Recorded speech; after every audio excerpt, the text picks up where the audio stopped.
বন্ধুরা, হিন্দিতে একটি কাহাবাত আছে, আর কাহাবাতটা ঠিক এইরকম।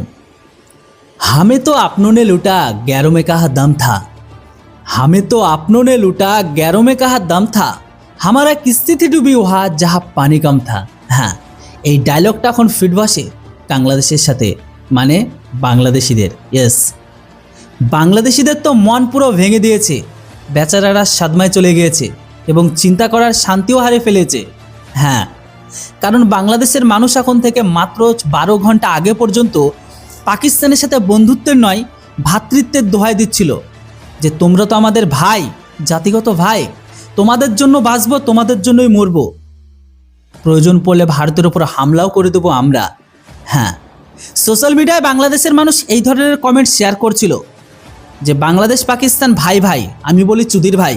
যাই হোক, কিন্তু এখন কি পরিস্থিতি তা আপনাদের আমি স্ক্রিনে দেখিয়ে দিই।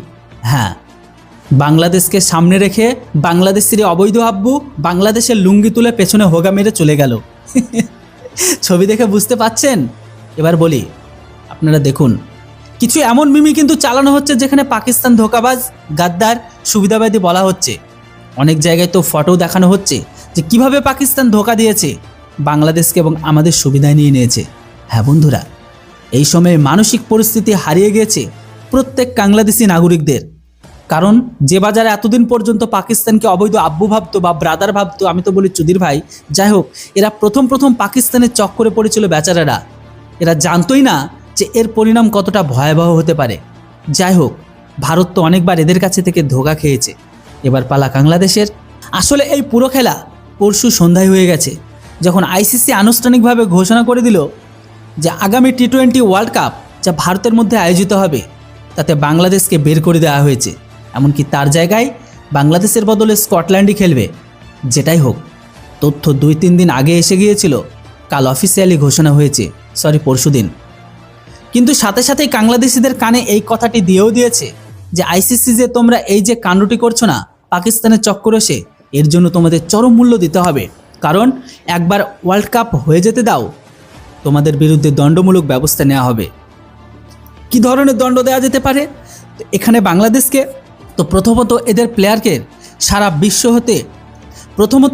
প্লেয়ারদের সারা বিশ্বে হতে থাকা টি-20 লিগগুলো খেলোয়াড় এনওসি দেওয়া হবে না। মানে আইসিসির অনুমতি ছাড়া কোনো খেলোয়াড় অন্য দেশের টি-20 লিগ যেমন আইপিএল, বিপিএল বা পিএসএল বা পাকিস্তানে এই ধরনের আইপিএলও তাতেও খেলতে পারবে না। এবং আইসিসি আর এনওসিসি বাংলাদেশি প্লেয়ারদের জন্য বাতিল করে দিতে পারে। দ্বিতীয়ত, আগামী 1.5 থেকে 2 বছর পর্যন্ত বাংলাদেশের ক্রিকেটের উপর ইন্টারন্যাশনাল ব্যান লাগতে পারে। এদের জন্য অন্য কোনো দেশের সাথে সিরিজ খেলা কঠিন হয়ে যাবে। আইসিসি ট্রফির কথা তো বাদই দিন, এছাড়া বাংলাদেশের যে নিজের বিপিএল আছে, বাংলাদেশ প্রিমিয়ার লিগ, মানে আমি তো বলি বালছেড়া প্রিমিয়ার লিগ, এতেও বিদেশি খেলোয়াড়দের খেলার উপর নিষেধাজ্ঞা দেওয়ার কথা হচ্ছে। অর্থাৎ আইসিসি ওয়ার্ল্ড কাপের পর একটি কঠোর দণ্ডমূলক ব্যবস্থার দিকে এগোচ্ছে। যাই হোক, যখন এই ঘোষণা হলো তখন বাংলাদেশের হাত পা কাঁপতে কাঁপতে পৌঁছলো পাকিস্তানের কাছে যে ভাই, তোমাদের উস্কানিতে, তোমাদের চক্কর পড়ে আমরা এই সিদ্ধান্ত নিয়েছিলাম যে ভারত তো আনসেফ কান্ট্রি, আমরা সেখানে ওয়ার্ল্ড কাপ ম্যাচ খেলবো না, এখন আমাদের সাথে দাও। তখন পাকিস্তান ক্রিকেট বোর্ডের চিফ আরও উস্কে দিল, বলল যে তোমরা থামো, আমাদের যে প্রধানমন্ত্রী আছে তিনি এখন দাভোসে গিয়েছেন ওয়ার্ল্ড ইকোনমি ফোরামে অংশ নিতে, 2-3 দিনে চলে আসবেন, তারপর আমরা তার থেকে পরামর্শ নিয়ে তোমাদের সাথে বয়কট করব আর টি-20 ওয়ার্ল্ড কাপকে ছেড়ে দেব।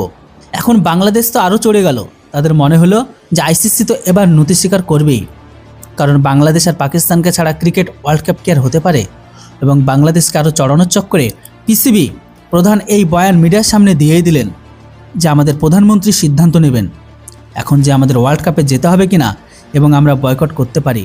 আর আইসিসি তৈরি থাকুক, পাকিস্তানের জায়গায় তাদের অন্য একটি টিম ডাকতে হতে পারে। হ্যাঁ বন্ধুরা, কিছু এই লেভেলে এদেরও অহংকার ছিল, কিন্তু এই অহংকার বেশি সময় টিকলো না। এর কারণ ছিল এই খবরটি।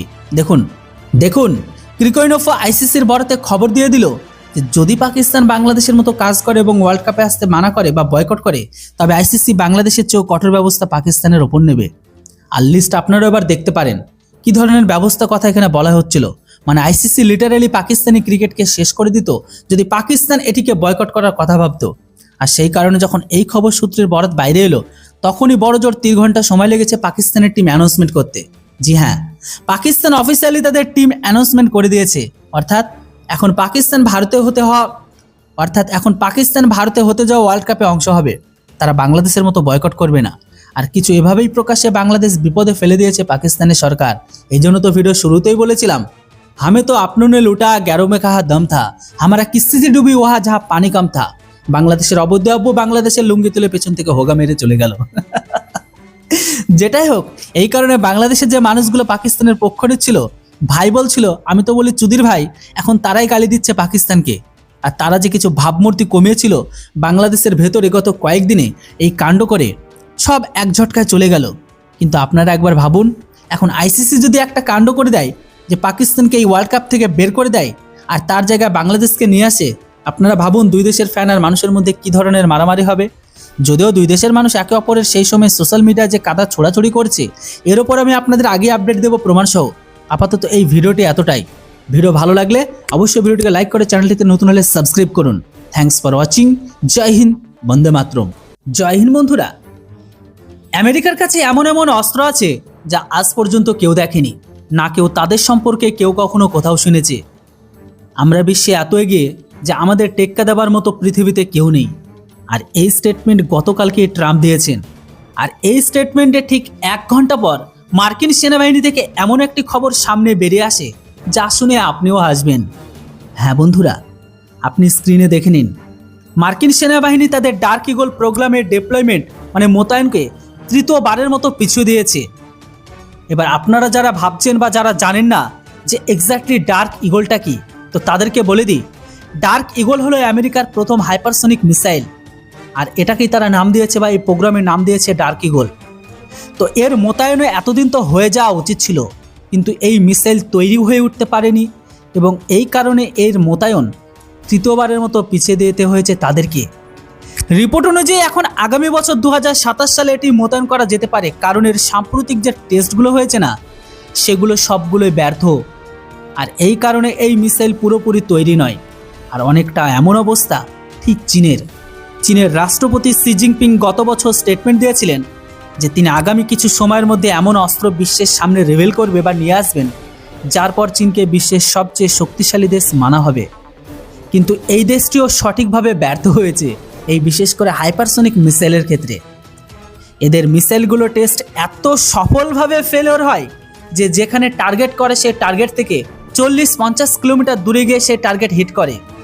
তাই এই রিপোর্ট অনুযায়ী চীনও হাইপারসনিক মিসাইল আগামী 2 থেকে 3 বছর পর্যন্ত মোতায়েন করতে পারবে না। কিন্তু এর মধ্যে ভারত যেটা করেছে না, তা এই দুজনের কাটা ঘায়ে নুনের ছেটানোর মতো কাজ করে দিয়েছে। আসল কথা হলো যেখানে এই দুই